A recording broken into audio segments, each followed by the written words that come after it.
boy, all day for real, DL47 AM pop off, revisiting as much rugby league information as possible. Right now, 1988 wooden spoon in Australian Rugby League, going to Western Suburbs yet again, so don't miss any crucial rugby league information. Watching this video all the way through to the end as per always. So, said many times already, every year 1983 up to 1989, it was either West or Illawarra who got the wooden spoon, and one of them got it, the other one only just avoided it. So in 1988, West turned, and Illawarra going a bit better than usual, this time finishing fourth last. So, Wests in 1988 finishing with 4 wins, 17 losses, and 1 draw. There were 22 games in the season now. It's been shortened to a 22-game season. So West finishing with 9 competition points, whereas Gold Coast Giants, as they were called, this was their first year. They'd finished second last. And Newcastle Knights, it was their first year. They'd finished third last. And the Illawarra Steelers had, in fact, finished fourth last. Illawarra had, in fact, started the 1988 season in much better fashion than usual. After the first 10 rounds, Illawarra actually had 5 wins and a draw from their first 10 games. Unfortunately, that was on borrowed time, and it wasn't expected to last and didn't, and it ended up being another nightmare season for the poor old Steelers, because after that bright start, winning 5 and having 1 draw of the first 10 games, they then lost 11 consecutive games, and they didn't win until the last round of the year, a consolation victory over East 31 points to 10, but altogether, it was 6 wins and 1 draw, which gave Illawarra 13 points compared to West 9 points. So, West getting the spoon, and Illawarra definitely avoiding it this time. So, pretty much straightforward. Like I already said in 1987, it wasn't the very worst wooden spoon we've ever seen by West, but it was like easily bad enough. Or in 1988, they played even worse, so you'd expect them to get it again. And that's exactly what happened. And the point scorers, yeah, are very, very unimpressive, and so are the meager victories they did manage. There was one absolutely unbelievable victory, but that didn't come until late in the season. So, West stats in 1988, like I said, 22 games, 4 wins, 17 losses, and 1 draw. Their attack, they'd only scored 287 points, but in defence conceded 493. For and against minus 206, so the usual alarming defence, paper thin defence, unable to defend for extended periods in the game at all. Leading scorers, Ian Schubert again, I already said in 1987, Ian Schubert was their leading point scorer when he only got 94 points.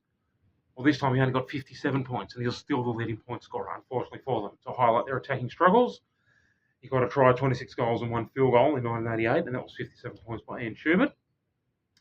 And their leading try scorers, Jason Stafford got 9 tries for them, and Trevor Cogger got 7 tries for them in 1988. So again, they didn't have a player hit the double figures, get at least 10 tries in the try scoring department. But Trevor Cogger, though, he was a halfback, and he was one player who could hold his head high, who always put in a consistent effort in the team, struggling as much as they did. He played for them for most of the 1980s, and always put in a solid performance despite the rest of the team not pulling their weight. So Trevor Cogger getting 7 tries for them in 1988. So then, then what we've got is just the moments in the sun, the most embarrassing moments. So the only 4 games in the draw that they did have, or actually the most embarrassing moments first, the fact that they lost the first 6 games in 1988. So after 6 rounds, they still had 0 competition points, and everyone else at least had something, and they had no competition points at all. So they were basically stranded at the start line. After round 6, they finally got a couple of wins. In 1988, round 7, they'd beaten Parramatta 16-14, and in round 8, they'd beaten Gold Coast Giants, as they were called at the time, 20-0. But both Parramatta and Gold Coast not faring very well either in 1988, but at least West got something. And then in round 15, West managed to draw with East 20-all. East also ran, not very good also in 1988. And then in round 17, West managed to beat Newcastle in Newcastle 14-4. And again, Newcastle, like I just said, finishing in the bottom 4 as well, finishing third last in 1988. So it wasn't until round 21, wasn't until the second last game of the season, that West produced one of the most inconceivable upsets of all time imaginable. They had to play Manly, and Manly, of course, one of the heavyweight teams at the time. And Manly had their eyes set on the top 3 berth. The finals used to be the top 5 teams at the time, but the top 3 teams would get a second chance. So if Manly could beat West and then beat Penrith the next game, they'd get in the top 3. So West managed to show some nuisance value and somehow beat Manly 23 points to 20. Absolutely unbelievable.